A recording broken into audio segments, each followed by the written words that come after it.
Hello दोस्तों, welcome back to my channel. तो दोस्तों, पिछले वीडियो में हमने पढ़ा था हड़प्पन सिविलाइजेशन की डिस्कवरी कैसे हुई थी, उसके इंट्रोडक्शन के बारे में और एग्रीकल्चर सिस्टम के बारे में। तो दोस्तों, आज हम उनके इकोनॉमिक ट्रेड के बारे में पढ़ेंगे। तो दोस्तों, सबसे पहले समझते हैं ट्रेड का मतलब क्या होता है। ट्रेड का मतलब है सामान का आदान प्रदान करना, यानी एक चीज़ के बदले दूसरी चीज़ लेना या देना।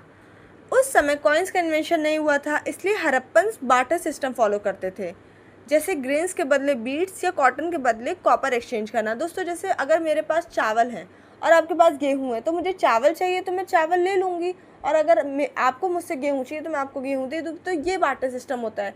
लेकिन अगर मेरे पास चावल है और आपको चावल नहीं चाहिए, तो बार्टर सिस्टम नहीं हो सकता, क्योंकि वो चीज़ आपको नहीं ज़रूरत है, वो आप नहीं ले रहे हैं। तो ये बार्टर सिस्टम होता है, ठीक है। तो जो आपका इकोनॉमिक ट्रेड है जो हड़प्पन सिविलाइजेशन का, ये 2 पार्ट्स में डिवाइडेड है, internal trade and external trade. दोस्तों, अब इंटरनल से आप क्या समझते हैं, कमेंट बॉक्स में बताइएगा। तो दोस्तों, हड़प्पन्स ने अपने शहर और गांव के अंदर ही ट्रेड करना शुरू किया, जिसे हम इंटरनल ट्रेड कहते हैं।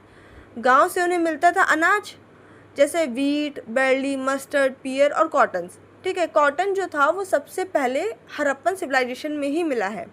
शहर में craftsman beads, ornament, pottery, terracotta, figurines और ब्रोंज टूल बनाते थे। अब दोस्तों, आपसे सीयूटी या किसी भी एग्जाम में पूछ सकते हैं कि कॉटन सबसे पहले आपको कहाँ मिला था, तो आप हमेशा हड़प्पन बोलेंगे, हड़प्पन सिविलाइजेशन के। उससे पहले कॉटन का कहीं भी, क्योंकि उससे पहले तो स्टोन एज चल रहा था, ठीक है। तो वहाँ पर तो सिर्फ हमें पत्थर के टूल्स मिलते थे। तो जब आपसे पूछा जाए कि कॉटन आपको कहाँ से मिला, तो कहीं से नहीं, सिर्फ हड़प्पन सिविलाइजेशन से, ठीक है।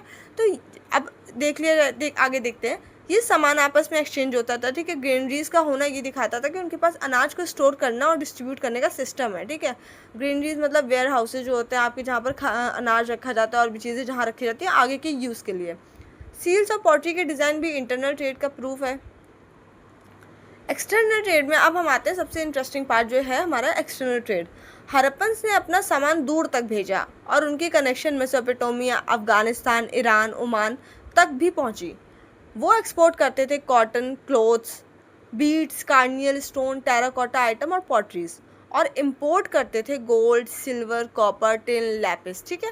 मेसोपोटामियन इंस्क्रिप्शन में एक जगह मेंशन है मेहलुआ करके नाम, ठीक है। स्कॉलर्स कहते थे कि असल में इंडस रीजन था ये, ठीक है।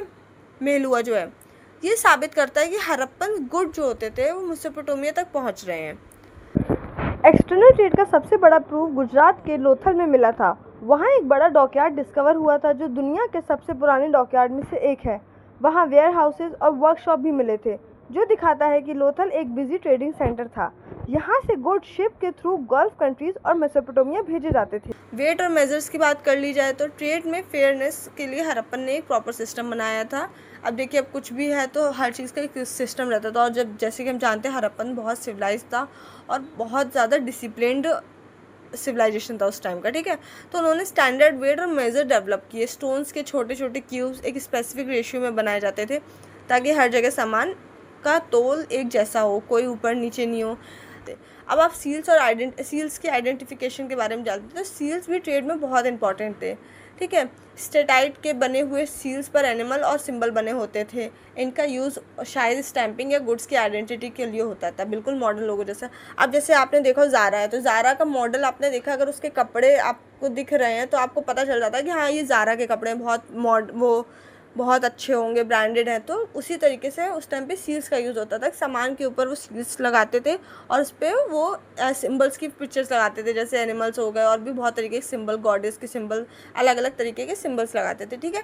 तो दोस्तों, बस यही है, पूरा मैं आपको कंक्लूजन बता देती हूँ। तो हड़प्पन जो ट्रेड था वो 3 पॉइंट्स में आप किसी को भी समझा दीजिए कि इंटरनल ट्रेड होता था, एक्सटर्नल ट्रेड होता था और एविडेंसेस क्या क्या मिले थे। तो इससे हमें ये समझ आता है कि हड़प्पन से फार्मर से बिल्डर नहीं थे, बल्कि एकदम एडवांस ट्रेडर भी थे, जिन्होंने 4000 साल पहले ही ग्लोबल ट्रेड करना शुरू कर दिया था। अब हम आज के टाइम में करें, उन्होंने 4000 साल पहले ही कर दिया था। तो सोचिए वो कितने ज़्यादा मतलब अच्छे तरीके से, मतलब वो कितने ऑर्गेनाइज तरीके से रहे होंगे, ठीक है। तो दोस्तों, वीडियो पसंद आया तो लाइक करिए, शेयर करिए एंड चैनल को सब्सक्राइब ज़रूर करिए।